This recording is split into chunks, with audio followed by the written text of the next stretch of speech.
So we want to ultimately find FBE.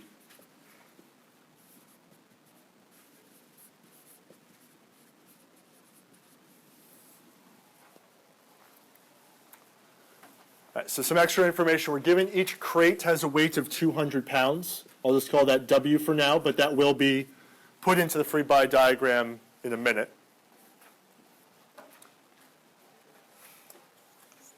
And then we want to, it's a good idea to document the assumptions, or if we identify like 0 force members, 2 force members, or if we were to assume symmetry, which I recommend against in this class. But it's a good idea to document that, because then if something goes wrong later on, what you always want to look at are then the assumptions and consider, is something that we assumed incorrect, and then did that lead us to make an error later? And just so we know when you model it, what assumptions you're making in the model. So looking at this, the reason I bring this up, because in this one, to reduce the amount of work we have to do, the pictures we have to draw, the equations we have to write, can we identify any 2 force members we have to make our solution a little bit more streamlined here? Yeah. Right, so the yellow member there, DE, or ED, if you will, is a 2 force member. So the 2 force member doesn't have to be a straight line, but it just has to have exactly two pin connections, which it has a pin at E, a pin at D, and no loading along the length of it, or along the span of it, which ED does not. So DE is going to be a 2 force member. Again, this is an optional step ultimately, but in this one, the problem's already going to be complicated enough that with these simplifications, it's going to be a little bit easier to manage. All right, so DE is going to be a 2 force member, and what do we have another 2 force member in this problem? Right, so BE also pin to B, pin to E, no loading along its span. So DE and BE are 2 force members.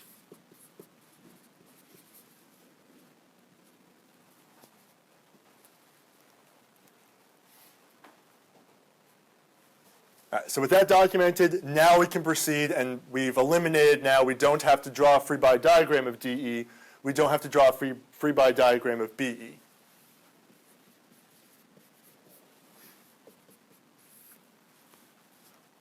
So again, ultimately we need to find FBE. This is a frames and machines type of problem. We have multiple members pinned together. So let's start drawing some free body diagrams in order to solve this. So the order we go in doesn't really matter, but where could we start and draw our first free body diagram?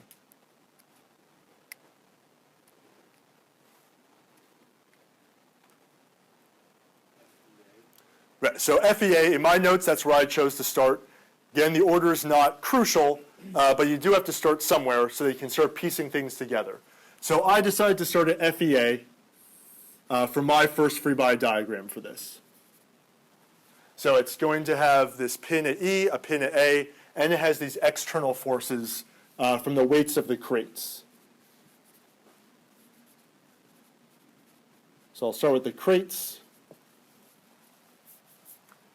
We're assuming, or it tells us to assume that the weight of the crate acts at the center, that the crates are uniform. So 200 pounds, 1 foot from this right angle, and then another 200-pound force 3 feet from that right angle.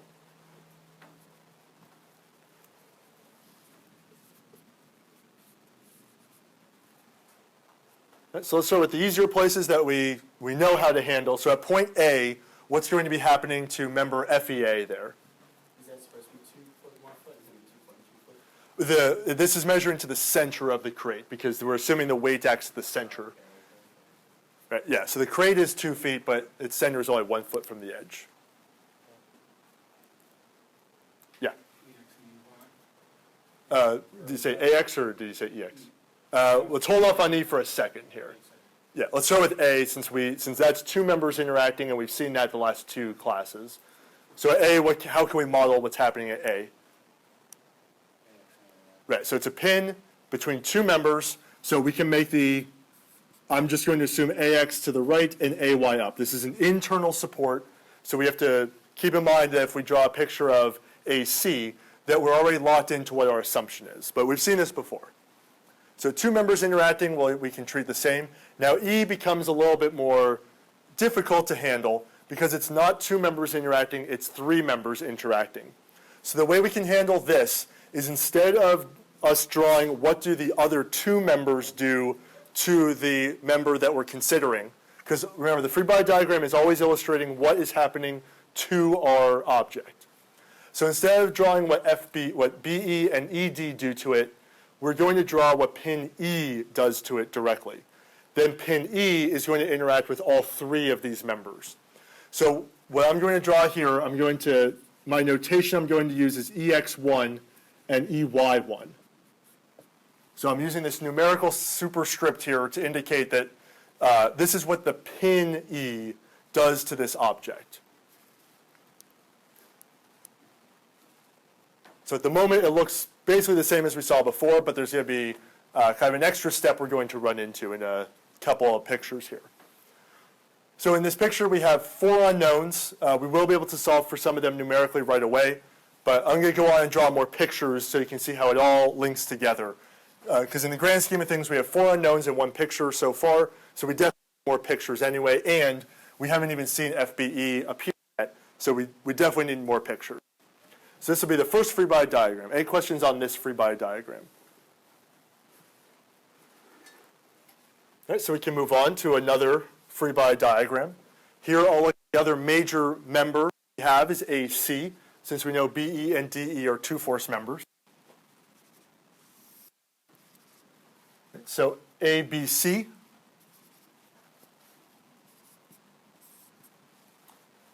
A has already been decided for us because it appeared up here. I said AX right, AY up.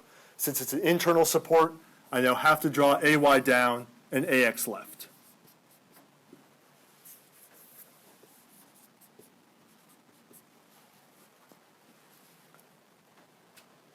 At C, I have now an external support, so I'm going to make the assumption we usually do, CX right, CY up.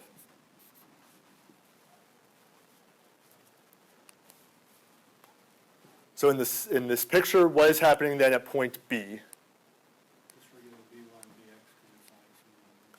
Right, we could model it that way, but what assumption have we, or what identification have we already made? Right, we said B is a 2 force member, so even simpler than that, we don't need the BX, BY because we know the direction. So we know it's going to be the force in BE, and since BE is identified as a 2 force member, it's going to act along the length of BE. So it's going to reduce the problem a little bit doing it this way. So it acts along BE. I'm going to assume BE is in tension, and then let the numbers tell me if that was right or wrong. So now looking at the 2 pictures we have 4 unknowns here. We have 5, 6, 7 unknowns, 2 rigid bodies, so that will give us 6 equations. We do now have FBE in one of our pictures, but we know, looking at this, we have more unknowns than we can get equations. So this is kind of the new part we're seeing, is now what we're going to add is modeling what is happening at pin E. So I have 2 rigid body pictures. I'm now going to add a particle equilibrium picture. I'm drawing the pin at E and what's happening to the pin at E. I didn't need to do that at A, because I could do it at A, but it always is going to simplify to this when only 2 members interact. Not going to be true necessarily when 3 or more members interact. So if I'm drawing the pin at E, what is happening to the pin at E?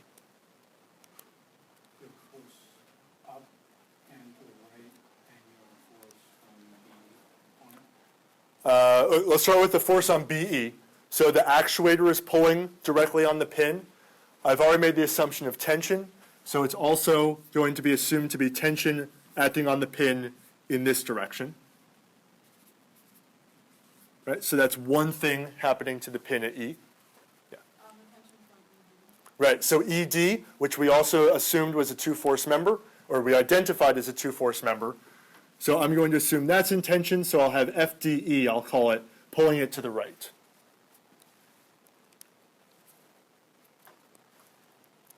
And then what else is happening to the pin at E? Yeah.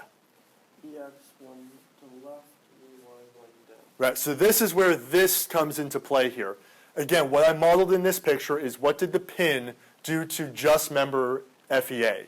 So I said the pin pulled it to the right and the pin pulled it up with these forces. So now in this picture, I have to model what did FEA do to the pin. Well, that's already decided for me because of the assumptions I made in picture number 1. All right, so again, the pin is affected by all 3 members. So this is what member FEA does to it, this is what member DE does to the pin, and this is what member BE does to the pin. So it's somewhat simplified because it's attached to 2 2-force members and one thing that is not a 2-force member. A more general picture we could have drawn, I won't go through all the details, but we would have had the force from FEA acting on it.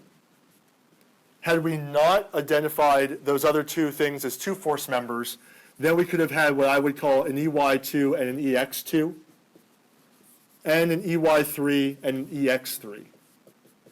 So in general, had BE and DE not been 2-force members, this would have been the effect of DE, and then this would have been the effect of BE. And then in their pictures, like here, if we did not know BE was a 2-force member, we would have had to draw it like we would any other member with an X component and a Y component. So by identifying those 2-force members, we eliminated some of the work we have to do, but we'll see when we write the equations, it's still not going to be trivial to solve this. So in general, the pin could look like this without 2-force members. It's a little bit simpler because we know 2 of their directions, so we can eliminate 2 of the unknowns. But in general, that's how pins would look when more than 2 members meet at a joint. So we can get 3 equations, 6 equations, 8 equations, since this is a particle equilibrium problem.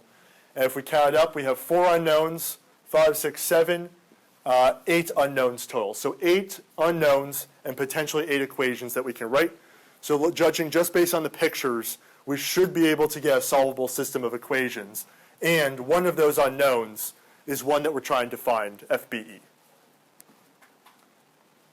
Questions on the free body diagrams step?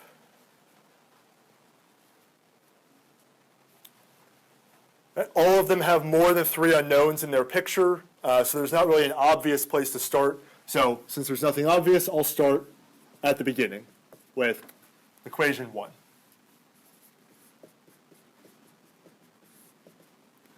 So in picture 1, I'll have AX plus EX1.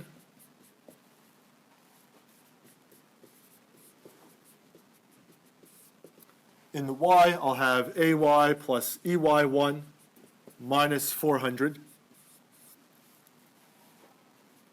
So 4 unknowns, 2 equations. And I'll take the sum of moments around a point. So in picture 1, what makes the most sense? What point makes the most sense to take the moment about?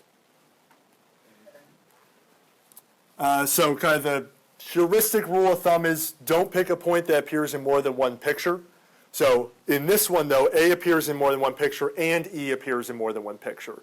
So kind of that rule doesn't apply too much in this particular example.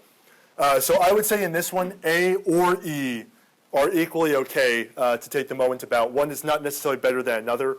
I would say don't take it about a point that doesn't have unknowns on it. So at this point or this point would make less sense because now we're going to have more unknowns appearing. So A or E in this one are going to be equally okay. What about F? F, I would say you probably wouldn't want because now EX1 and AX would both appear in that equation. Actually, F would probably be, all 4 of them would appear in that. So mathematically, it's still solvable, it's still true. But if we're solving it by hand, with our rules of thumb, A or E, I would say are equally good in this one. But I would recommend against F. So in my notes, I chose A, I think. Yeah, I chose A, but yeah, I would say E is equally okay in this particular problem.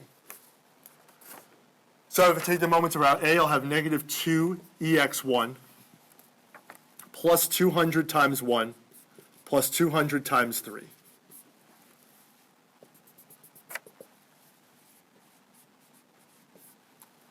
So by choosing the moment around A, there's only one unknown in equation number 3 because AE is vertical. It did eliminate at least some of the unknowns from appearing in this equation. So by hand, I can use equation 3, and I can find for EX1 to be 400 pounds. I can then go up to equation number 1, and I can find AX. So AX is going to be a negative 400 pounds. So I've used equation 3, I've used equation 1.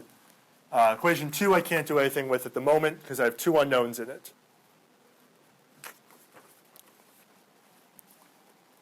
Okay, I'm out of equations in picture number 1, so I can move on to the next picture. So in number 2, I'll have negative AX plus CX minus 3 over root 13 FBE. So 2 new unknowns. I do know AX, but I don't know CX or FBE. So again, I just have to put it aside for right now.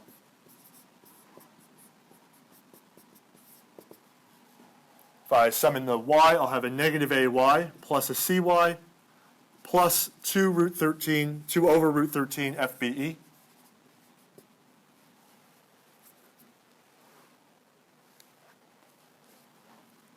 So in free body diagram number 2, here what makes the most sense to take the moment about in this diagram? Right, in this case I would say C. Again, A appears in multiple pictures. C is a pin, and C only appears in one picture. So I would go with C as my kind of default choice of where to take the moment about in this one. So I'm going to have 5AY minus 2 times 2 over root 13 FBE.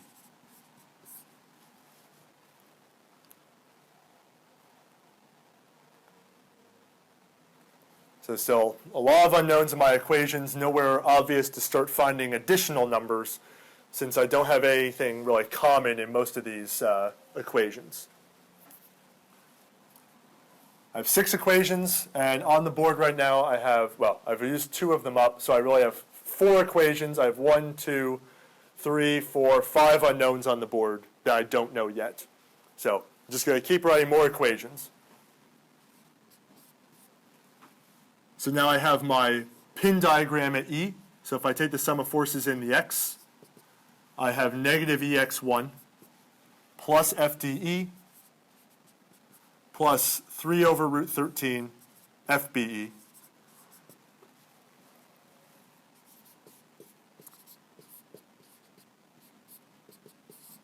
And in the y direction, I'll have a negative EY1 minus 2 over root 13 FBE.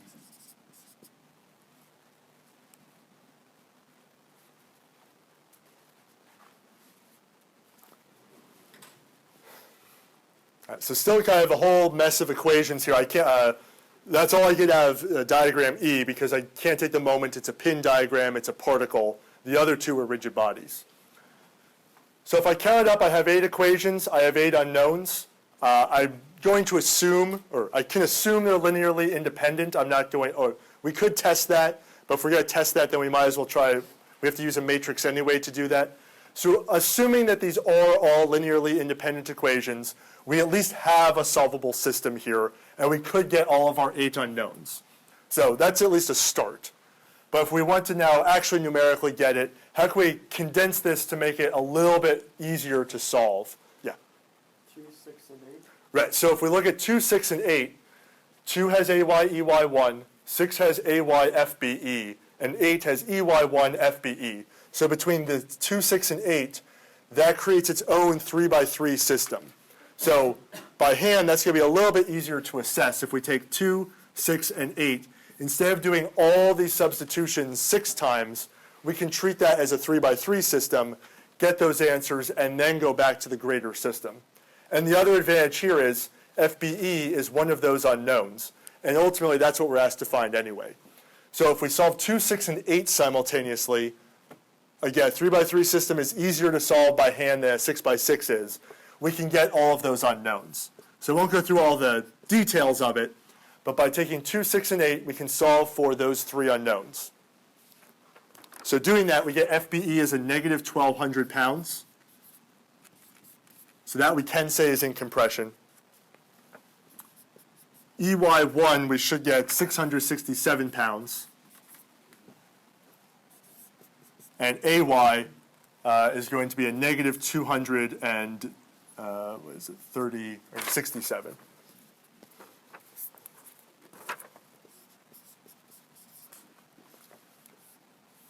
But really all we care about, since we were asked to find FBE, at this point we know that answer. We now could find the rest of them, so I guess for good measure I'll write out the rest. If we then apply those to the rest of the equations, we get CY is 400 pounds. That's external, so it's up. CX, we get a negative 1,400 pounds, so it's actually to the left. And the force in DE, we get a negative 1,400 pounds. So DE is also in compression.